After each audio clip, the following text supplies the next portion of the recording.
It's raw energy, that feeling when you realize you've got the project you always wanted. Thing is though, to get it done, you have to be there.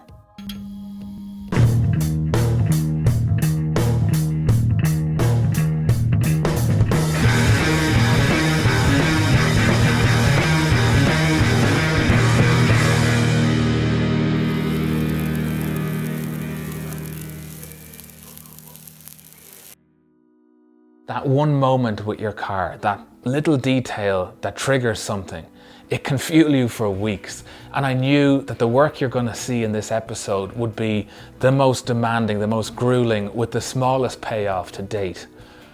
But I had that moment.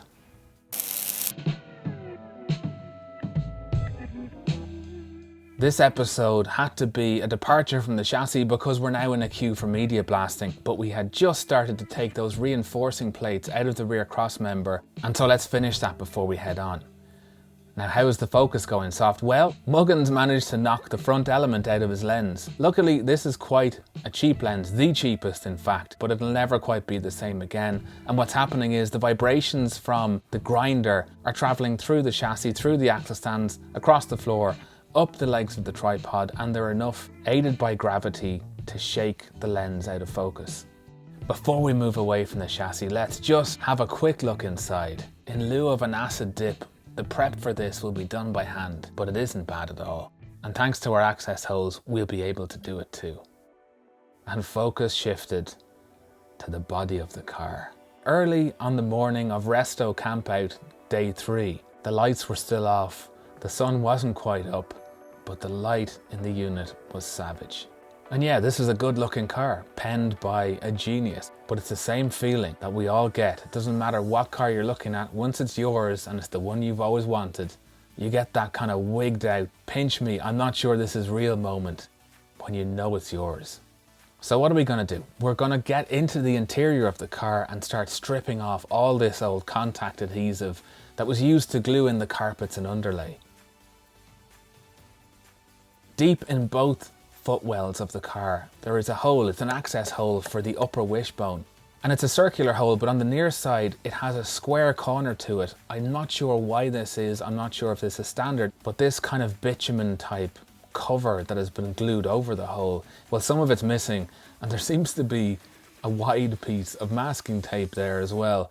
I doubt the piece that's missing is standard, but we'll just start stripping and deal with it later.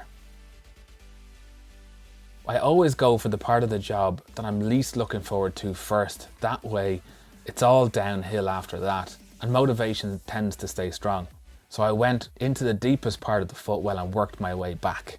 Now this structure here you see in the middle of the shot with the hole in it, that is a steel upright. It's the reinforcement of the doorpost. And I think the driver's side one at least will have to come out because there's some corrosion in it that I want to take care of.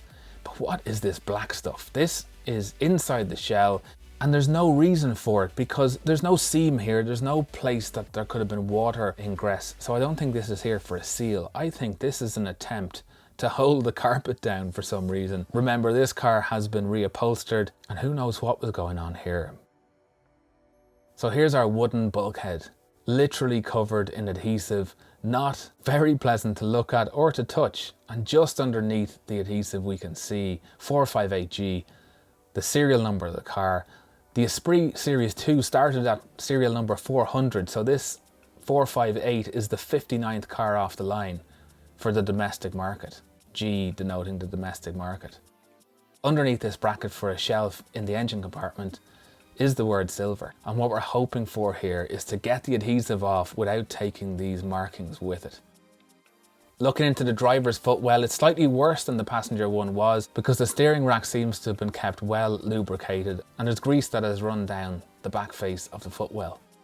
And if we look down the backbone of the car, we can see where someone on the production line, using a 3 or 4 inch brush, has applied adhesive all the way down in 3 long lines. And you can even see there in the bottom of the picture where they've gone around the spigot for the body mount bolt. And the floor and the rear of the passenger compartment have adhesive on them just the same. It is literally covering everything bar the top of the backbone. So where to next? Well, like I said, the least fun part of the job first, and into the driver's footwell we go. And in here we've got some pieces of original carpet, this nice red carpet. The two fasteners here are where the wiper motor sits, and on top of the backbone tunnel, again underneath where the heater would have been, there are a couple of remnants of the carpet too. And this was a slow old process. This is one of those times where you have to appreciate the amount of work that you're not seeing going into removing all of the old adhesive, dirt, grease, and everything else that's in here. And you might be wondering what I'm using. Well, I was given an unmarked squeezy bottle by my old buddy, the main man at Flawless Detailing, Porrick. I will find out what it is. It's some sort of glue and tar remover, and it works. And I'm using that together with a wire brush and the scraper that I used to cut the windscreen out of this car. And I cut this down, and it is now the best scraper in the world. At some point, I also sharpened the edge of this. Now, it's not particularly razor sharp, but I'd recommend buying a scraper just to cut it down and make it much stiffer. So we continue down the backbone of the car, and I finally take off these few little brackets that I had neglected to take off before, and down the backbone we go. The greyish areas are silver overspray. The white is the undercoat of the paint job. Over to the passenger side, same deal. You can see the nice big long brush strokes of adhesive, and with a hell of a lot of work off they came. Now, it looks like the spray guy may have tested his gun or had a bit of fun here on the side of the backbone. There's something in this. I think I'll incorporate this into something later on, whatever it may be. There's something 80s graphic about this, if you get me. Almost like the Wired for Sound poster that we had in the old unit. Anyway, that's a bit of inspiration for further down the line. Let's keep going. And the interior of the car is starting to look very clean, which is pumping up that resto mojo. And we're finally over to the bulkhead. And this is the fun part, because the very end of this job, we're saving it for last, is trying to reveal those production line markings. So you see what I'm doing here? I'm softening it with the tar remover. I'm scraping the bulk of the glue off with the scraper. I shied away from wire brushing the wood if I could help it because it would mark it, but I did take out a sander. And when I'd gotten the bulk of the adhesive off, the sander did a beautiful job of just evening out the finish. And like I said before, the wood in this bulkhead is perfect. It almost makes up for all of the other bodges on the car, because having to pull this out would have been a real pain in the ass. Not a crazy difficult job, but it would have felt like messing with the originality of the shell. Now on the upper bulkhead we've got some bolts. Two of these are for the shelves I mentioned earlier in the engine compartment, and I think these are the first things in the whole car that I feel kind of needlessly heavy. Not that they're heavy, but the only reason to have these two bolts tied together is so that they're easily removed from the engine compartment, so the strap between them can be lightened. But before we pull the bolts out, there's this piece of trim, and I want to remove it so that I can show you that behind it is a steel cross member. It runs along the top of the bulkhead underneath the glass. It's where the inertia reels of the seatbelt mount to in the engine bay. It's also obviously tied into the fiberglass shell of the car as well as the bulkhead, and it's held in place by 14 bolts, 6 on each side and 2 in the middle. They run from the cabin of the car through the wood, through the bulkhead, and into this piece of steel. And with those removed, I could start peeling back the adhesive, and it took a lot of effort, but it came off cleanly. And the first thing it revealed was the number 26, which obviously means this is a very special car. I mean, 26, come on, it's revered in many cultures as a magical, mythical number. I've no idea what this means. Across to the driver's side, finally, and into plain view for the first time in 40 years, come the numbers 458, the letter G, and the word silver. 458G being the serial number, like I say, of the car, the 59 Series 2 off the production line. And in the manual, I do have a second manual, and it is a real one this time, and it shows us how to break down the serial number of the car. Here you can see 76 denoting the year 1976, 05 as in May, and 100 is where the Series 1 started. But the truly special thing here is the G, which signifies our car was destined for the domestic and European market. It took a huge effort to get to the point of revealing those numbers, and as I did so, night drew in, and it was a perfect stopping point. So the next morning, we just had 3 small panels left to do, and I got straight into them. With the same method, scraping off the main bulk of the adhesive and then wire brushing, certainly on the fiberglass, and on the wooden parts, a final finish with the sander. In the corner of this driver's side lower bulkhead are the 2 holes where the handbrake cables come through, and this is the only part that has been compromised because at the factory this bulkhead was glassed around its edges into the shell of the car.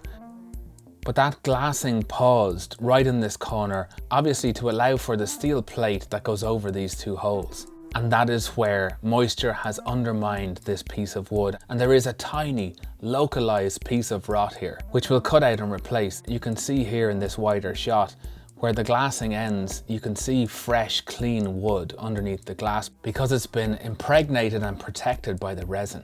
And what I'll do here when I've replaced this piece of rotten wood is I'll just lay a thin layer of glass over this whole area and it'll be a better job. Over to weighing scales corner, and I had to weigh everything that I'd scraped off the inside of the car, and it came to just under 1 kilo, 980 grams. That's somewhere in the region of 2 pounds. And if we take the bowl out of that equation, it came in at 359 grams, and we took over 600 grams of adhesive, dirt, the remains of underlay and carpet out of this car. And that's significant. A job well worth doing if you ask me. And now the interior of the car is looking so much better. I still have to do the floors. They still need to be done, but they don't look as heavily glued as the rest of the car. And I'm going to look very carefully where glue gets placed because I just don't think I want to cover the 458 again. And there must be a way we can achieve that. Anyway, in any quiet moment since I did this work, I find myself going back and looking at the piece of footage of the Esprit, shadowed by twilight, and floating there on pallets, patiently in the unit, awaiting my return and the completion of some more work.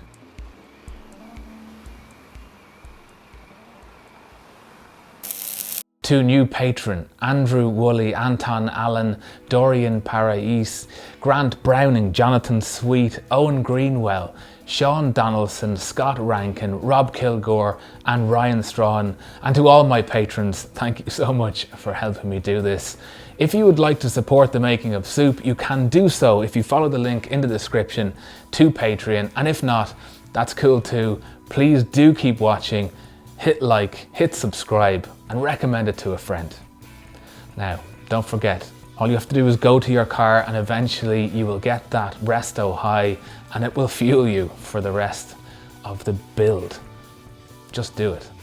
I will see you very soon with another installment. Until then, do get stuck in and good luck.